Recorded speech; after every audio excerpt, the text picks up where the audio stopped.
قرآن پاک کی 2 آیات اور ایک حدیث پاک کا کچھ حصہ تلاوت کیا ہے۔ انشاءاللہ ان 2 آیاتوں اور حدیث پاک کا مفہوم مختلف احادیث کی روشنی میں عرض کروں گا۔ دعا فرمائیں اللہ حق کہنے کی توفیق عطا فرمائے، ہم سب کو اس پر عمل پیدا ہونے کی بھی توفیق عطا فرمائے۔ اللہ پاک نے دوسرے پارے کے 3 رکوع میں ارشاد فرمایا ہے وَلَا تَقُولُوا لِمَن يُقْتَلُ فِي سَبِيلِ اللَّهِ أَمْوَاتٌ، کہ جو اللہ تعالیٰ کی راہ میں شہید ہو جائیں تم ان کو مردہ نہ کہو، بل احیاء، بلکہ وہ زندہ ہیں، ولکن لا تشعرون، لیکن تمہیں شعور نہیں، تمہیں سمجھ نہیں ہے۔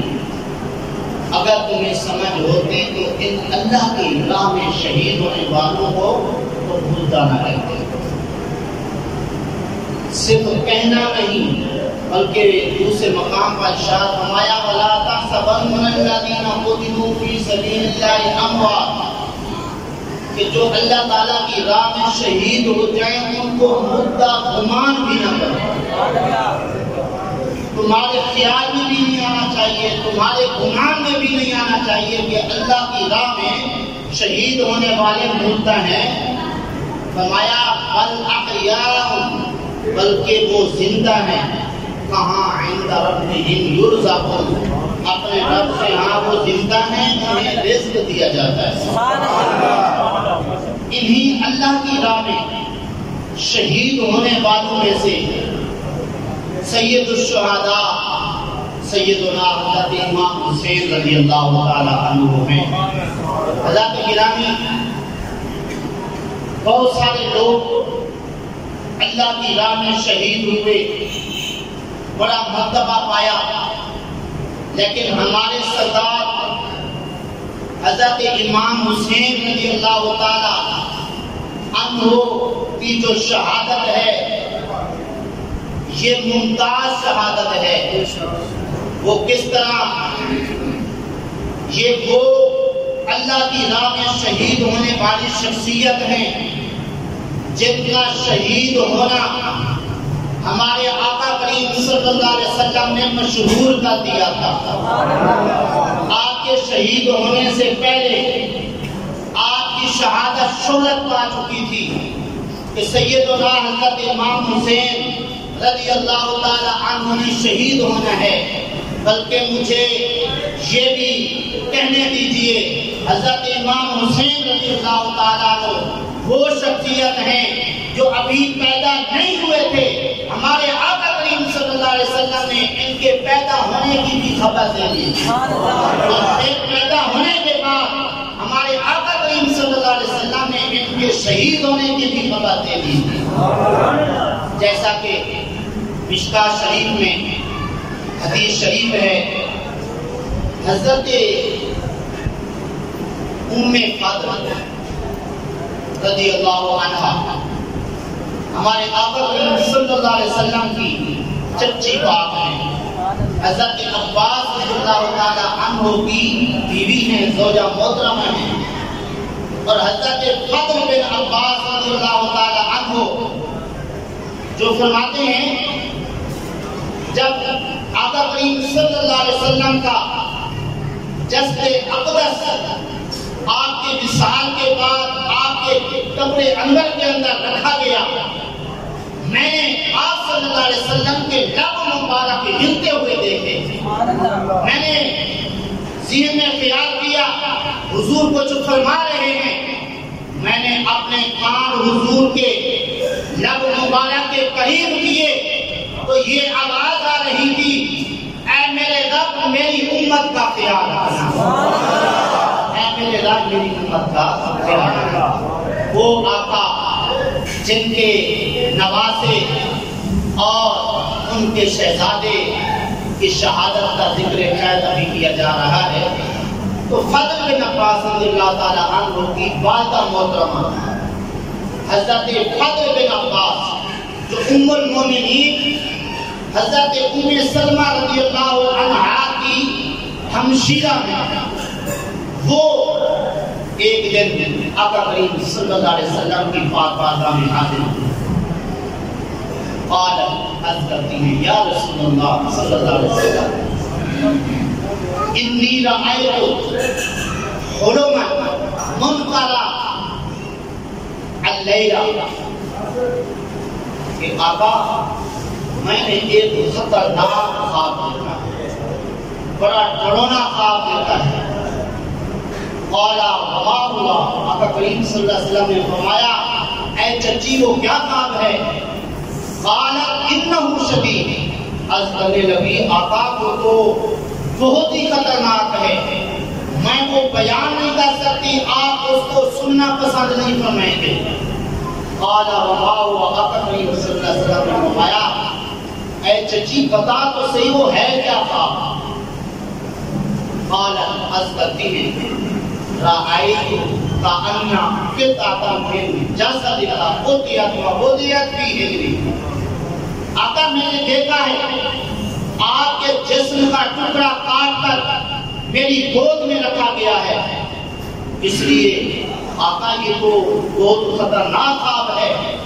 فقال رسول اللہ صلی اللہ علیہ وسلم، آقا کریم صلی اللہ علیہ وسلم نے فرمایا چچی پریشان ہونے کی ضرورت نہیں ہے، رأیت خیرا، آپ نے تو بڑا بہترین خواب دیکھا ہے، بہت اچھا خواب دیکھا ہے. آپ میں سے پریشان ہو رہی ہیں اور اس کو بیان کرتے ہوئے آپ ڈر رہی تھی، کوئی ایسی بات نہیں، یہ پریشان ہونے والا، یہ خواب پریشان کرنے والا نہیں بلکہ یہ بہترین خواب ہے. آقا کو خواب کو میں نے دیکھ لیا، آپ فرماتے ہیں بہترین ہے، وہ کیسے بہترین ہے؟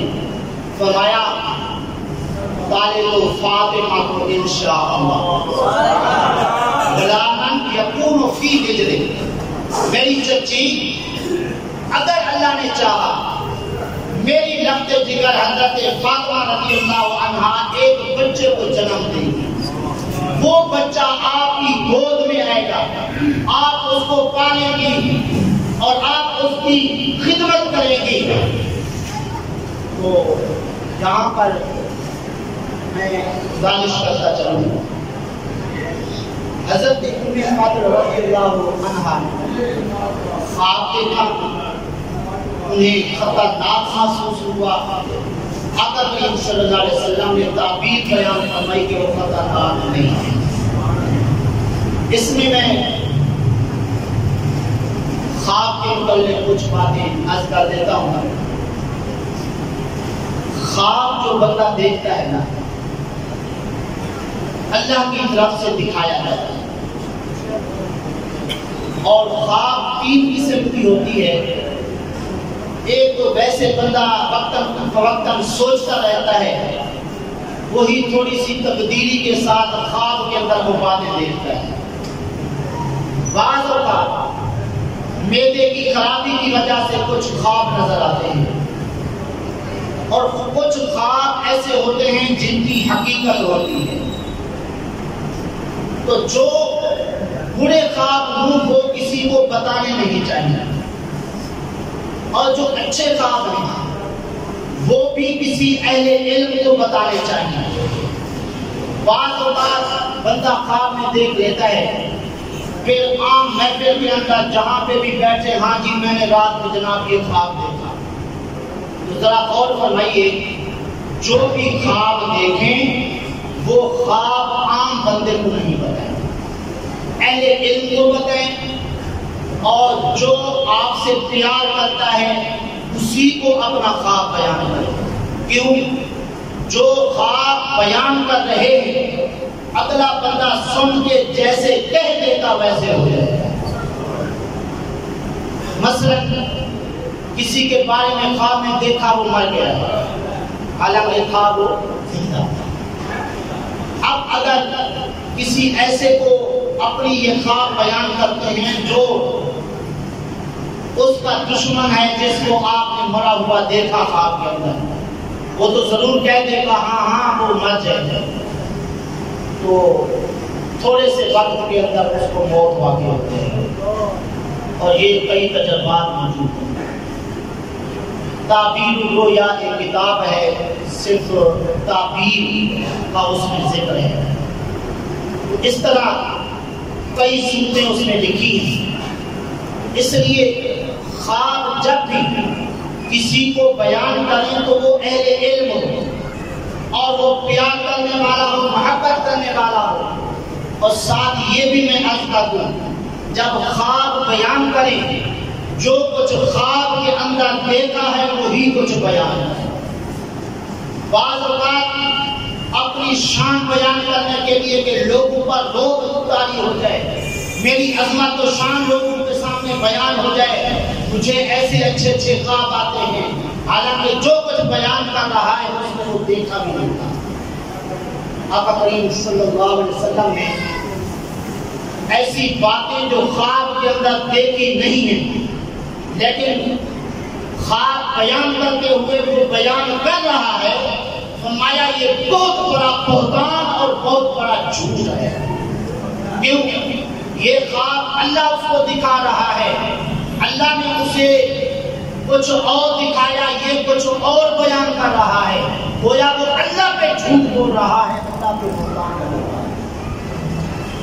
اس لیے جو کچھ خواب کے اندر دیکھیں وہی بیان کریں۔ بخاری شریف کے اندر یہ حدیث ہے، ذرا میری بات توجہ سے سماعت فرمائیں کہ اگرچہ میری تقریر سادہ ہے، کوئی شعر شعور نہیں پڑھے جائیں گے، سیدھی سادھی باتیں ہوں گی لیکن فائدے سے خالی نہیں۔ آقا کریم صلی اللہ علیہ وسلم نے فرمایا میرا ایک فرمان کوئی اہل علم سے بیٹھا ہوا سنے اٹھے گا نہیں، پہلے اس کے سارے گناہ پر۔ اس لیے آج کل ہماری توجہ ترنم کی طرف ہوتی ہے، اشعار کی طرف ہوتی ہے کہ یہ مولوی صاحب کیسے اشعار کر رہا ہے، اور گھنٹے 2 گھنٹے 4 گھنٹے تقریر سننے کے بعد کہا جاتا ہے مولوی صاحب نے تو کمال ہی کر دی ہے۔ چلے جی کمال تو ہو گئی، مولوی صاحب نے کہا کیا تھا یہ نہ پوچھو کیا تھا۔ 3-4 گھنٹے بیٹھنے کے باوجود، سننے کے باوجود پلے کچھ نہ پڑا تو کیا فائدہ ہوگا۔ تو بہرحال انشاءاللہ احادیث سننے کے مزہ آیا ہے۔ بخاری شریف باب المناقب میں یہ حدیث شریف ہے، آقا کریم صلی اللہ علیہ وسلم نے ارشاد فرمایا ان من اعظم الفراء ان يدعي الرجل الى غیر ابیہ، فرمایا بہت بڑا بہتان، بہت بڑا جھوٹ ہے کہ بندہ اپنے آپ کو اپنے باپ کے غیر کی طرف منسوب کرے، یعنی اپنے باپ کو چھپا کر کسی اور کو اپنا باپ ظاہر کرے۔ فرمایا یہ بھی بہتان ہے اور یہ بہت بڑا جھوٹ ہے۔ کیا ایسا بھی ہوتا ہے؟ ہاں ہوتا ہے۔ بہت سارے لوگ دیکھے جو بڑے منصب پر فیض تھے، باپ سیدھا سادہ جب دفتر میں آ گیا تو لوگوں نے پوچھا یہ کون ہے؟ یہ ہمارا ہمسایہ ہے، یہ ہمارے علاقے میں رہتا ہے، محلے میں رہتا ہے، حالانکہ تھا کون؟ ٹھیک ہے، ایک تو یہ۔ دوسرا یہ آج کل لوگ لیٹ والا بچے لے لیتے ہیں، کسی کا بچہ لے کے پالتے ہیں، اس میں ولدیت اپنی لکھ دیتے ہیں، جو اصل باپ ہوتا ہے اس کی ولدیت نہیں لکھتے، اپنی ولدیت جو بندہ لے جاتا ہے بچہ اس کو پالتا ہے، بے فارم پر شناختی کارڈ پر اپنی ولدیت لکھواتا ہے جو بچے کو پالتا ہے۔ تو جس بچے کو پتہ ہے میرا باپ فلاں ہے، لیکن وہ بچہ بھی جس نے اس کو پالا تھا اسی کو اپنا باپ ظاہر کرتا ہے، اور جو پالنے والے ہوتے ہیں ان کی بھی کوشش ہوتی ہے کہ اس بچے کے اصل باپ کا نام ظاہر نہ کیا جائے تاکہ اس بچے کو پتہ نہ چلے اور ہمارے پاس رہے اور ہمارا بیٹا بن کے رہے۔ لیکن شریعت کیا کہتی ہے کہ جاہلیت کے دور میں یہ ایک لوگوں کے اندر رواج تھا، جس جس کا بچہ پسند آ گیا اس کو اپنے پاس لے آئے اور اس کو اپنا بیٹا سمجھ لیا اور ولدیت بھی اپنی لکھ دی، تو اس طرح بچہ کسی اور کا اور وہ سمجھا جاتا تھا کسی اور کا۔ اللہ نے ادعوکم قرآن پاک کے اندر یہ آیت اتار کے فرمایا ادعو لآبائکم کہ تم بچوں کو ان کے باپ کے نام سے پکارا کرو، اور اس طرح جس نے پالا ہے اس کے نام سے ان کو نہ پکارا کرو۔ اب اگر کوئی پکارے گا حالانکہ باپ اس کا کوئی اور ہے، وہ اپنی ولدیت لکھوا کے اس طرح اپنا بیٹا ظاہر کر رہا ہے، مرنے کے بعد اس کو وارث قرار دے رہا ہے، ایسی صورت میں کیا ہوگا؟ فرمایا یہ بہت بڑا بہتان ہے۔ اور بلکہ ایک دو حدیثیں اور بھی سن لیں کہ حضرت علی رضی اللہ تعالیٰ عنہ فرماتے ہیں، یہ بھی بخاری شریف میں حدیث ہے، آقا کریم صلی اللہ علیہ وسلم نے فرمایا جو بچہ جانتا ہو میرا باپ فلاں ہے، وہ اپنے باپ کی بجائے اپنے آپ کو کسی اور کا بیٹا شمار کرتا ہے، اپنے آپ کو کسی اور کا بیٹا ظاہر کرتا ہے، فرمایا اللہ کی بھی اس پہ لعنت ہو، فرشتوں کی بھی لعنت ہو، تمام لوگوں کی اس پہ لعنت ہو۔ فرمایا ایسے آدمی کی نہ نفل قبول ہوں گے نہ فرض قبول ہوں گے، اور بلکہ بڑی سخت وعید بخاری شریف کی حدیث ہے۔ آقا کریم صلی اللہ علیہ وسلم نے ارشاد فرمایا ما من رجل ادعا لے غیر ابی ہے، کوئی ایسا آدمی جو اپنے آپ کو کسی اور کی طرح منسوب کرے، اپنے باپ کو چھوڑ کر کوئی اور اپنا باپ ظاہر کرے، فرمایا الا کفر باللہ، وہ اللہ تعالیٰ کا منکر ہے، وہ اللہ کا انکار کرتا ہے۔ وَمَنِ ادَّعَا قَوْمًا لَيْسَ لَهُمْ فِيهِمْ نَصَبٌ فَلْيَتَبَوَّأْ مَقْعَدَهُ مِنَ النَّارِ، فرمایا جو شخص اپنا نسب تبدیل کر دے اور کسی قوم سے اپنے آپ کو شمار کرے، حالانکہ اللہ نے اس قبیلے سے اس قوم سے اس کو پیدا نہیں کیا، لیکن وہ اپنے آپ کو کسی اور قوم کا فرد لوگوں کے سامنے ظاہر کرتا ہے، فرمایا وہ اپنا ٹھکانہ جہنم بنا۔ سمجھ آ گئی؟ تو آج کل آپ سمجھتے ہیں کہ کچھ لوگ ان کی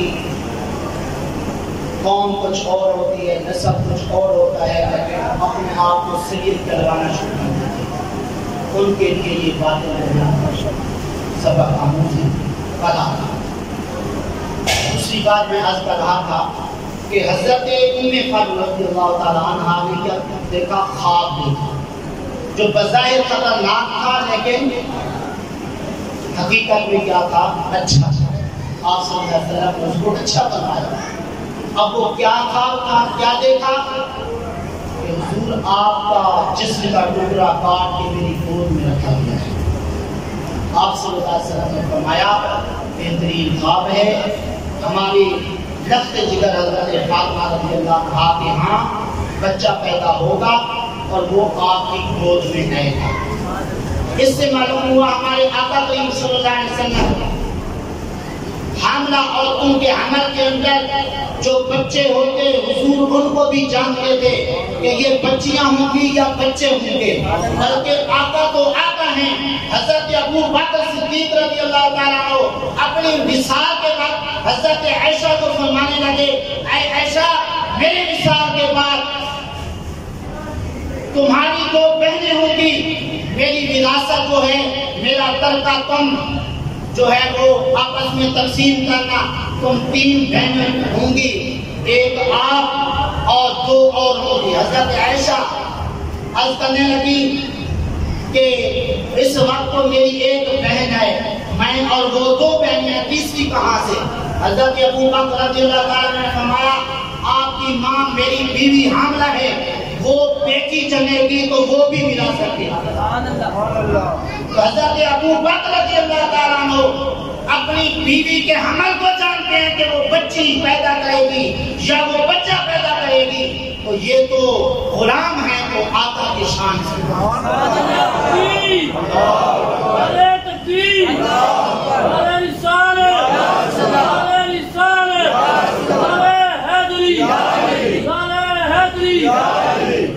فرمایا کہ فاطمہ بچہ جنم دے گی، یکون فی حجر کا، وہ آپ کی گود میں آئے گا۔ تو فرماتی ہیں فولدت فاطمۃ الحسین، حضرت فاطمہ رضی اللہ عنہا نے حسین کو جنم دیا، حضرت امام حسین کو جنم دیا۔ فکان فی حجری، اور انہیں میرے پاس رکھا گیا، میں ان کی خدمت کرتی رہی اور ان کی دیکھ بھال کرتی رہی۔ اب حضرت امام حسین رضی اللہ تعالی عنہ جب پیدا ہوئے اس وقت کیا صورتحال تھی، آئیے ذرا مختلف کتابوں کے حوالے سے میں عرض کرتا ہوں۔ حضرت امام حسین رضی اللہ تعالی عنہ کی جو حمل کی مدت تھی وہ 6 مہینے تھی۔ عام طور پہ تو بچہ 10 ماہ کا پیدا ہوتا ہے نا۔ حضرت امام حسین رضی اللہ تعالی عنہ اپنی ماں کے پیٹ کے اندر کتنا عرصہ رہے؟ 6 ماہ۔ 6 ماہ کے بعد آپ پیدا ہوئے۔ پھر آپ کا نام ایک روایت کے مطابق حارث رکھا گیا، ایک روایت کے مطابق جعفر رکھا گیا، ایک روایت کے مطابق شبیر نام رکھا گیا۔ لیکن آقا کریم صلی اللہ علیہ وسلم جب تشریف لے آپ کو خبر دی گئی، آپ صلی اللہ علیہ وسلم تشریف لے، آپ کے حضرت امام حسین رضی اللہ تعالیٰ عنہ کے منہ میں اپنی زبان مبارک رکھا، اور زبان رکھنے کے بعد آپ صلی اللہ علیہ وسلم نے کیا کیا؟ گھٹی مبارک لگائی، جس چیز سے کھجور اپنے منہ میں چبا کے ان کے منہ کے تالوں کے ساتھ لگا دیا، اور اس طرح یہ گھٹی ڈالی، اور اس کے بعد آپ صلی اللہ علیہ وسلم نے دائیں کان میں اذان دی، بائیں کان میں اقامت کہی، اور جب اذان آقا کریم صلی اللہ علیہ وسلم نے اور اقامت کہہ دی تو آقا کریم صلی اللہ علیہ وسلم اس شاقان مصطفیٰ فرماتے ہیں جیسے حضور نے اذان کہی نا تو آقا کریم صلی اللہ علیہ وسلم نے فرمایا میرے نوازے آپ نے اس اذان کا خیال رکھنا ہے، اس اذان کی لاج رکھنی ہے۔ آگے حضرت امام حسین نے کیا خوب جواب دیا، از کی نانا جان لوگ قرآن پاک اپنے گھروں میں بیٹھے پڑھتے ہیں، پڑھیں گے، مسجدوں میں بیٹھے پڑھتے ہیں، پڑھیں گے، یہ آپ کا شہزادہ، یہ آپ کا نوازہ کیسے قرآن پاک پڑھے گا؟ نیزے کے اوپر چل قرآن پاک، نیزے پہ چل یہ قرآن پاک سنائے گا۔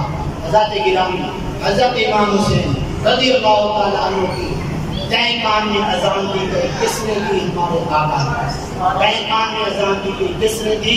ہمارے آقا نے۔ یہ دن کون سا تھا؟ کس دن اذان دی گئی؟ کس دن حضور نے اقامت کہی؟ ایک روایت کے مطابق 7واں دن تھا۔ 7ویں دن حضور نے دائیں کان میں اذان کہی، بائیں کان میں اقامت کہی، تو پتہ چلا کہ اذان کان میں بچے کے لیٹ بھی دی جا سکتی ہے۔ اب 7واں دن جو تھا ہمارے آقا کریم صلی اللہ علیہ وسلم نے حضرت امام حسین رضی اللہ تعالیٰ عنہ کا عقیقہ کیا، کس طرح 2 چھترے ذبح فرمانے کا حکم دیا، 2 چھترے عقیقے کے طور پر ذبح کیے گئے، اور پھر آقا کریم صلی اللہ علیہ وسلم نے حکم دیا 7ویں دن ان کے سر کے بال منڈوا کے ان بالوں کے وزن کے برابر چاندی جو ہے وہ اللہ کی راہ میں صدقہ کی جائے۔ چنانچہ بالوں کے وزن کے برابر چاندی اللہ کی راہ میں صدقہ کی گئی اور اس طرح عقیقہ بھی کیا گیا۔ اور یہاں پہ ایک بات میں عرض کرتا چلوں، ویسے تو سنت ہے کئے کان میں اذان دینا، کئے کان میں اقامت کہنا ہے، لیکن اگر بزرگ لکھتے ہیں فقہائے کرام دائیں کان میں بچے کے اذان دی جائے 4 مرتبہ، بائیں کان میں اذان دی جائے 3 مرتبہ، تو وہ بچہ ان 4 مرتبہ اذان دینے 3 مرتبہ اقامت کہنے کی برکت سے مصائب و آلام سے اور بیماریوں سے محفوظ ہوا۔ اس لیے اگر ہو سکے تو اس پہ عمل کرنا چاہیے۔ اچھا، یہاں پہ ایک اور اہم مسئلہ کہ بعض اوقات اذان دینے سے پہلے بچہ فوت ہو جاتا ہے۔ لوگ پوچھتے ہیں کہ بچے کے کان میں اذان نہیں گئی اور فوت ہو گیا، اب اس کی نماز جنازہ ہوگی یا نہیں ہوگی؟ آپ کے خیال میں کیا ہے؟ ہونی چاہیے؟ نماز جنازہ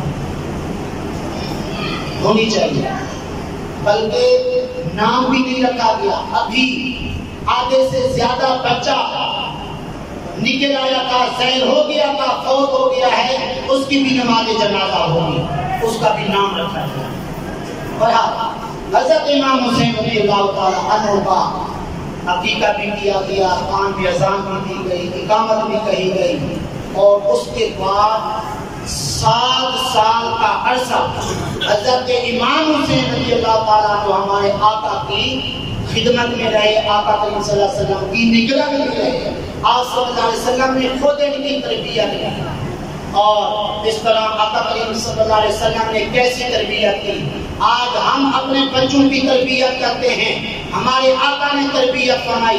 ایک مرتبہ حضرت امام حسین رضی اللہ تعالیٰ عنہ خطبے کے دوران مسجد میں آئے، تو مسجد میں آتے ہی ایک جگہ میں دیکھا صدقے کی کھجوریں پڑی تھی۔ حضرت امام حسین رضی اللہ تعالیٰ عنہ جلدی سے گئے، ایک کھجور کا دانہ لیا، منہ میں ڈال دیا۔ آقا کریم صلی اللہ علیہ وسلم خطبہ ارشاد فرما رہے تھے، فوری طور پہ خطبہ چھوڑا اور فرمایا، اے شہزادے، یہ صدقے کے کھجور ہیں، یہ میری آل کے لیے جائز نہیں ہے، تم منہ سے باہر نکال دو۔ تو اس طرح وہ ایک کھجور کا دانہ بھی حضرت امام حسین کو نہیں کھانے دیا۔ اس طرح بچوں کی تربیت کی، یہ ہمارے لیے سبق ہے۔ آج ہمارا بچہ کسی کا بلہ لے رہے، کسی کی گیند لے رہے، کہتے ہیں یہ بچہ جو ہوا کوئی بات نہیں ہے، لیکن وہ آہستہ آہستہ لوگوں کی چھوٹی چھوٹی چیزیں چراتے چراتے آخر بڑا ڈاکو بن جاتا ہے۔ اگر شروع ہی سے اپنے بچوں کی تربیت کرے تو اس طرح وہ نیک بن سکتے ہیں۔ بہرحال آقا کریم صلی اللہ علیہ وسلم کی بارگاہ میں جب حضرت ام فضل نے عرض کیا کہ حضور یہ آپ کا بچہ، اور پھر آپ فرماتی میں حضور کی بارگاہ میں ان کو لے گئے، فی حجرہ، آقا کریم صلی اللہ علیہ وسلم کی گود میں ان کو میں نے بٹھایا۔ میری تھوڑی سی توجہ ادھر ادھر ہوئی، فَإِذَا عَيْنَا رَسُولِ اللَّهِ صلی اللہ علیہ وسلم تُحْرِقَانِ الْوُضُوءَ، میں نے اچانک حضور کو دیکھا، حضور رو رہے ہیں۔ قَالَ فَقُلْتُ يَا نَبِيَّ اللَّهِ بِأَبِي أَنْتَ وَأُمِّي مَا لَكَ، آقا اور تو کیا ہو گیا؟ یہ شہزادہ آپ کی گود میں ہے، یہ تو خوشی کا موقع ہے، آپ کو خوش ہونا چاہیے، آپ رو رہے ہیں۔ آقا کریم صلی اللہ علیہ وسلم نے فرمایا، اے چچی، اتانی جبریل علیہ السلام فاخبرنی ان امتی ستقتل ابنی ھذا، اے چچی جبریل علیہ السلام ابھی آئے تھے، مجھے بتا کے گئے ہیں میری امت کے لوگ میرے اس بیٹے کو شہید کر ڈالیں گے۔ فقلت ھذا، میں نے عرض کی، اے اللہ کے نبی، کیا انہی کو شہید کر ڈالیں گے؟ آقا کریم صلی اللہ علیہ وسلم نے فرمایا، نعم اتانی بتربۃ من تربتہ ہمراہ، کہ اے چچی جبریل علیہ السلام نے اس جگہ کی سرخ مٹی بھی لا کے مجھے دی ہے جہاں پہ میرے اس نواسے میں شہید ہو۔ سبحان اللہ۔ آقا کریم صلی اللہ علیہ وسلم نے ابھی پیدا ہی ہوئے تھے، بچپنے کے اندر تھے، ان کے شہید ہونے کی خبر ہمارے آقا کریم صلی اللہ علیہ وسلم نے دے دی تھی۔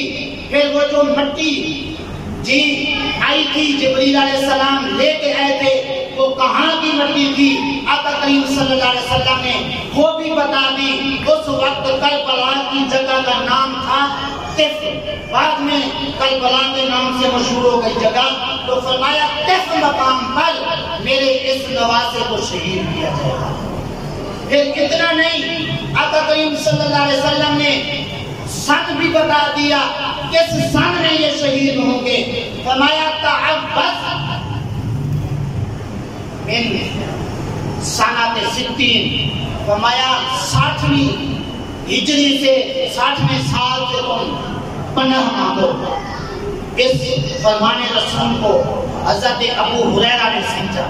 حضرت ابو ہریرہ اس فرمان رسول کے بعد اللہ کی بارگاہ میں عرض کیا کرتے تھے، اللہم انی اعوذ بک من راس الستین، اے اللہ میں 60ویں ہجری سے تیری پناہ مانگتا ہوں۔ کیا مطلب؟ 60ویں ہجری کے آنے سے پہلے مجھے موت دے دینا، مجھے وہ 60ویں ہجری نہ دیکھنی پڑے۔ کیوں؟ کہ 60ویں ہجری کو سیدنا حضرت امام حسین رضی اللہ عنہ آقا کریم صلی اللہ علیہ وسلم نے کربلا کے مقام پر جا کے اپنے صحابہ کو بتایا، جہاں پہ اہل بیت کے لوگوں کی سواریاں بیٹھنی تھی، حضور نے وہ جگہ بھی بتا دی کہ یہاں پہ فلاں کی سواری بیٹھے گی، اور جہاں پہ کجاوے رکھے جانے تھے، آقا کریم صلی اللہ علیہ وسلم نے وہ کجاوے کے بارے میں بھی بتایا، یہ فلاں کی سواری کا یہاں پہ جو ہے یہ کجاوا رکھا جائے گا۔ حضرات گرامی، پھر وہ جو مٹی تھی جبریل علیہ السلام لے کے آئے تھے، حضور کی بارگاہ میں پیش کی، وہ سرخ رنگ کی تھی۔ وہ مٹی آقا کریم صلی اللہ علیہ وسلم نے کس کو عطا فرمائی؟ حضرت ام سلمہ رضی اللہ عنہا ام المؤمنین، وہ فرماتی ہیں آقا کریم صلی اللہ علیہ وسلم نے وہ مٹی مجھے عطا فرمائی اور فرمایا اے ام سلمہ اس کو سنبھال کے رکھ دو، تو جب یہ مٹی خون میں بدل جائے گی تو سمجھ لینا میرے شہزادہ، میرے نواسہ جو ہے وہ شہید ہوگا۔ حضرت ام سلمہ رضی اللہ عنہا نے اس مٹی کو پہلے تو اپنی دوپٹے کے ایک کنارے میں باندھ دیا، پھر ایک شیشی کے اندر، بوتل کے اندر اس کو بند کر کے رکھا۔ روزانہ اس شیشی کو دیکھتی تھی اور فرماتی تھی اے مٹی، جس دن تو خون ہو جائے گی وہ عظیم دن ہوگا، وہ عظیم دن ہوگا۔ لہذا یہ آج کا دن عظیم دن ہے کہ جس کے اندر ایک قول کے مطابق 72 اور دوسرے قول کے مطابق 78 تن حضرت امام حسین نے اپنے خاندان کے جو ہے وہ شہید کروائے۔ کس لیے؟ اپنے نانا جان کے دین کو بچانے کے لیے، اپنے نانا جان کی لائی ہوئی شریعت کو بچانے کے لیے اپنے کتنے تن قربان کیے۔ حضرات گرامی، ذرا غور کرنے کی ضرورت ہے۔ آج اگر کسی کا ایک بچہ فوت ہو جائے اس کے سامنے تو اس کو صبر نہیں آتا اور وہ برداشت نہیں کر سکتا، لیکن یہ کتنے بڑے صابر ہیں کہ جنہوں نے 72 یا 78 نعشیں دیکھی ہوئی ہوں گی اور یہ تن شہید ہوتے ہوئے دیکھے ہوں گے، تو کتنا بڑا صبر ہے ان کے اندر کہ اپنے وہ خاندان کے لوگ اپنے نانے جان کے دین کو بچانے کے لیے، شریعت کو بچانے کے لیے قربان کیے، اپنی جان بھی قربان کی۔ حضرات گرامی، اس لیے ہمارے لیے اس شہادت کے اندر بہت بڑا سبق ہے کہ اگر دین کی خاطر جان دینی پڑے، مال دینا پڑے، اولاد دینی پڑے، سب کچھ قربان کر دینا چاہیے، کیونکہ یہ ہماری جان جو ہے وہ آقا کریم صلی اللہ علیہ وسلم پر اور آپ کے لئے ہوئے دین پر قربان کرنے کے لیے دی گئی ہے۔ ٹھیک، آج کل کہیں پہ غلط کام ہو رہا ہے نا، لوگ کہتے ہیں ہم کوئی سچی بات ان کو کریں گے تو یہ تو گلے پا جائیں گے. ایسے لوگوں کے لیے سبق ہے کہ حضرت امام حسین رضی اللہ تعالی عنہ اگرچہ ان کا قافلہ تھوڑی تعداد میں تھا اور جن سے جا کے لڑنا تھا، جن سے جنگ تھی، وہ کافی تعداد میں تھے، اور آپ کو عرض بھی کی گئی اے امام حسین، اے نواز رسول، آپ کو پتہ ہے آپ کی تعداد کم ہے، وہ لوگ بہت زیادہ ہیں، اس لیے تم نہ جاؤ. لوگ کہتے ہیں یہ تو اپنی سیٹ کے لیے معاذ اللہ جو ہے وہ گئے تھے.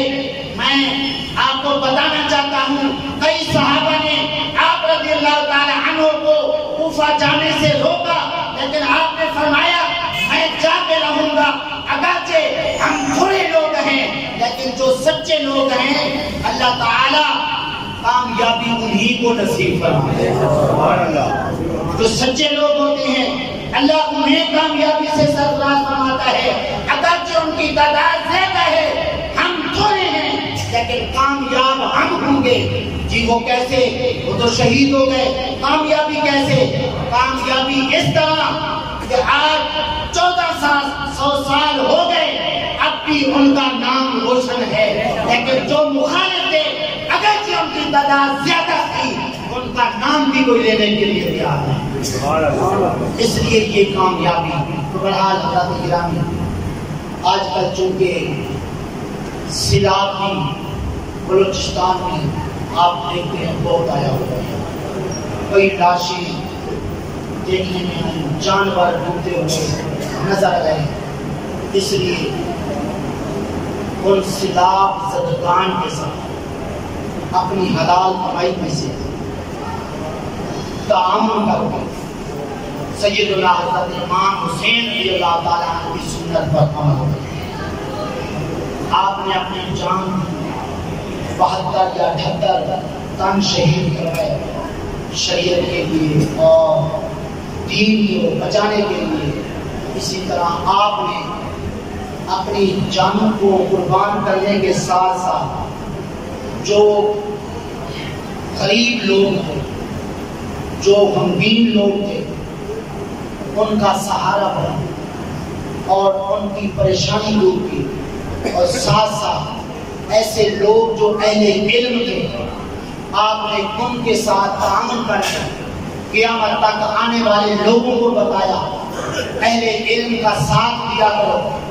صرف مال و دولت سے نہیں، علماء کرام، فقہاء کرام لوگوں سے پیسہ نہیں مانگتے، صرف اللہ کے دین کو لوگوں تک پھیلانے میں مدد چاہتے ہیں. حضرت امام حسین رضی اللہ تعالی عنہ نے اسی کو اپنایا اور اسی کا ہمیں سبق دیا. یہ آخری باتیں عرض کر کے اپنی بات کو ختم کرنا چاہتا ہوں، کیونکہ یہ جو ڈوبی اوپر پڑی تھی کہ نیچے چلی گئی، یہ اشارہ ہے کہ بس کریں. ٹھیک ہے، تو بڑا چند باتیں انشاءاللہ پہلے سے قائل نہیں ہوں گی. حضرت امام حسین رضی اللہ تعالیٰ عنہ کے پاس ایک دیہاتی آدمی ہے. اس نے اس نے کہا میں نے اپنے چچا داد بھائی کو قتل کر دیا تھا، تو قصاص تو انہوں نے معاف کر دیا ہے، لیکن اب وہ کہتے ہیں دیت تو میرے پاس دیت ہے نہیں، آپ یقین فرمائیں یہ دیت ادا کرا. حضرت امام حسین رضی اللہ تعالیٰ نے فرمایا میں آپ سے چند سوالات کرتا ہوں، آپ اگر ان کے صحیح جواب دے دیں گے تو آدھی دیت نہیں، ساری کی ساری میں ہی ادا کروں. اس نے عرض کی آپ سوال کریں، میں اگر صحیح جواب دے سکا تو ٹھیک ہے، اگر جواب مجھے صحیح نہ آئے تو میں پھر آپ سے سیکھوں. تو میں ٹھیک ہے بتاؤ. پہلے نمبر پر سوال یہ ہے کہ بہترین عمل کون سا ہے؟ اس نے عرض کی اللہ پر ایمان لانا. اللہ پر ایمان لانا بہترین عمل ہے. جو اللہ پر، اللہ کے رسول پر ایمان نہیں لاتا، زندگی میں جتنے بھی عمل کر لے تو آخرت میں اس کے کوئی کام نہیں ہے. اس لیے بہترین عمل کیا ہے؟ اللہ پر ایمان لانا. حضرت امام حسین رضی اللہ تعالیٰ نے فرمایا دوسرا سوال یہ ہے کہ بندہ تباہی اور بربادی سے کیسے بچ سکتا ہے، ہلاکت سے، تباہی سے کیسے بچ سکتا ہے۔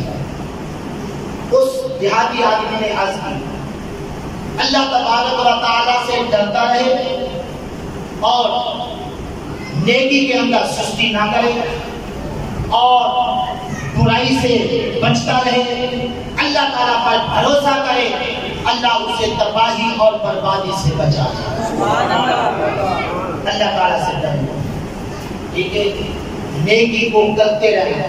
بعض اوقات نا نوکری چھوٹ جاتی ہے یا کاروبار ٹھپ ہو جاتا ہے تو کہتے ہیں جناب بڑی نمازیں پڑھ لیں، بڑے روزے رکھ لیے، اس کے باوجود دیکھیں ہم بھکاری ہیں، ہمارے رزق کے اندر کوئی وسعت نہیں ہے، کوئی فراوانی نہیں ہے، تو اس لیے نمازیں بھی چھوڑ دیتے ہیں، روزے بھی چھوڑ دیتے ہیں، نیکیاں چھوڑ دیتے ہیں۔ تو اس شخص نے کیا جواب دیا کہ جو نیکی میں سستی نہیں کرے گا وہ بربادی سے بچے گا۔ اگر کوئی نیکی میں سستی کرے گا یہ کہہ کر کہ اتنی نیکیاں کرنے کے باوجود اگر ہم پھر بھی غریب ہیں تو یہ نیکیاں کرنے کا کیا فائدہ، مزید تباہ و برباد ہوگا۔ اس لیے یہ جو نمازیں ہیں یا روزے ہیں ہم یہ اس لیے نہیں کرتے کہ ہماری روزی کے اندر وسعت ہو، بلکہ وہ اللہ کی رضا کے لیے کرتے ہیں، اللہ کا حکم ہے وہ اس حکم کے مطابق ہم کرتے ہیں۔ باقی جو روزی ہے، جو رزق ہے، اللہ کا وعدہ ہے۔ کس کا وعدہ ہے؟ اللہ کا وعدہ ہے۔ اگر باپ وعدہ کر دے بیٹا تیرے سارے جو اخراجات ہیں میں برداشت کروں گا، مان لیں گے نا؟ مان لیں گے، لیکن ہو سکتا ہے کہ باپ وعدہ پورا نہ بھی کرے، لیکن اللہ فرماتا ہے ان اللہ لا یخلف المیعاد، میں وعدہ خلافی نہیں کرتا، میرا وعدہ ہے ہمارے دابۃ فی الارض الا علی اللہ رزقها، جو بھی زمین پر چلنے والی چیز ہے اس کا رزق میرے ذمہ، ٹھیک ہے، اس نے ذمہ داری لی ہوئی ہے، آپ کچھ کریں یا نہ کریں رزق بھی، ٹھیک ہے۔ میں مزید تفصیل میں نہیں جانا چاہتا ورنہ آپ کو بتاتا کہ ایک پتھر ہے نا، پتھر اگر اس کو توڑا جائے دوسرا پتھر، پھر اس کو توڑا جائے تیسرا پتھر، پھر اس کو توڑا جائے چوتھے پتھر، اس چوتھے پتھر کے اندر رہنے والے کیڑے کو بھی اللہ رزق عطا فرماتا۔ جی برحال کبھی اگر کوئی پریشانی رزق کی آ جائے، کوئی کسی قسم کا مسئلہ ہو جائے، نیکی نہیں چھوڑی، جو فرائض ہیں وہ ادا کرتے رہتے ہیں۔ برحال فرمایا نیکی میں سستی نہ کرے، اللہ پر بھروسہ کرے، اللہ تعالیٰ سے ڈرتا رہے، برائیوں سے بچتا رہے، اللہ تعالیٰ اسے بربادی اور تباہی سے بچا لے گا۔ پھر فرمایا ہمارے ہاں ایک اور سوال ہے، وہ یہ ہے کہ بندہ عزت کیسے پا سکتا ہے؟ جس کی یہ خواہش ہو معاشرے کے اندر، دنیا کے اندر میری عزت ہو، آخرت میں میری عزت ہو، یہ عزت اس کو کیسے مل سکتی ہے، بلند مقام وہ کیسے حاصل کر سکتا ہے؟ اس دیہاتی نے کہا میرے نزدیک عزت اور بڑا مقام اس وقت حاصل کر سکتا ہے کہ جب وہ علم حاصل کرے گا، علم حاصل کرے گا، طالب علم بن کے رہے اور طالب علمی کی حالت میں اپنا وقت گزارتا رہے تو اللہ تعالیٰ اسے عزت بھی دے گا، بلند مقام بھی عطا فرمائے گا۔ بلکہ میں آپ کو بتاتا چلوں کہ جو طالب علم ہوتا ہے آقا کریم صلی اللہ علیہ وسلم کے فرمان کے مطابق اللہ براہ راست اس طالب علم کی پریشانیاں دور فرماتا ہے، اس کے رزق کا انتظام خود کرتا ہے براہ راست۔